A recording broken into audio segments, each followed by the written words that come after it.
بسم الله الصلاة والسلام على رسول الله صلى الله عليه وسلم استي هنن فلاسي አይተን እንመለስና የምናወራበት ይሆናል።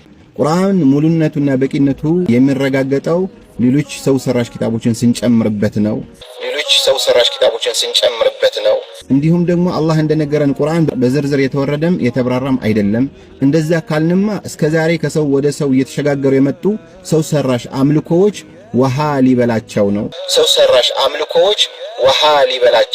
ፎልስ ኢኩቫለንስ ወይም የውሸት አቻነት እንለዋለን። ከቁርአን ውጪ ያሉ መጻሕፍት በሙሉ አንድ አይነትና እኩል ናቸው ብሎ መፈረጅና አንድ አይነት ብያኔ ወይም አንድ አይነት ፍርድ ተግባራዊ እንድናደርግባቸው የማድረግና የማሳሳት አካሄድ ይህ ፎልስ ኢኩቫለንስ ይባላል። ትንሽ ዘርዘር ስናደርገው አንድ ተራ ልብ ወለድ መጽሐፍም ወይም ደግሞ የዑለሞች መጽሐፍም ሊሆን ይችላል ከመልእክተኛው ሰለላሁ ዐለይሂ ወሰለም ሐዲሶች አንድ አይነት ናቸው።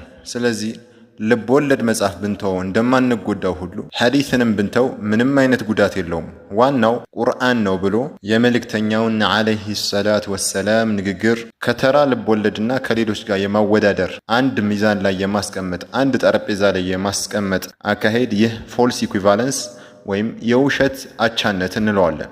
እንዴት ሆኖ ነው አላህ በራሱና በሰዎች መካከል መልእክት አድራሽ እንዲሆኑ የመረጣቸው ሰው ንግግርና የአንድ ተራ ልብ ወለድ ጸሐፊ በተጨባጩ ዓለም ሳይሆን በልብ ወለድ ዓለም በምናባዊው ዓለም ካስገኘው ከጻፈው መጽሐፍ ጋር የሚወዳደረው? አላህ አደራ ሰጥቷቸው አደራቸውንም ያለ ምንም ማጓደል የተወጡን ነቢይ አደራቸውንም ያለ ምንም ማጓደል በመወጣታቸው የተነሳ ሰዎችን ከጨለማዎች ወደ ብርሃን የመሩ በባዕድ አምልኮ ግራ ከመጋባት አንዱን አምላክ ብቻ እንዲያመልኩ የመሩን ነቢይ ሰዎች ራሳቸውን የመሰለ ሰውን ከማምለክ ነፃ ያወጡን ነቢይ ንግግር ሰዎች ራሳቸው ለቀረጹት ነገር እንዳይሰግዱ ያስቻሉትን ነብይ ንግግር ከተራ ልብ ወለድ ጽሑፍ ጋር እኩል ነው እንዴት ይባላል? ከዑለሞች ንግግር ጋርስ ቢሆን እንዴት ይወዳደራል? እውነት ግን ህሊናህ አእምሮህ ከራስህ ጋር ነው? እንዴት ሆኖ ነው ከጥንቆላ ከመተት ከምቀኝነት እንድንወጣ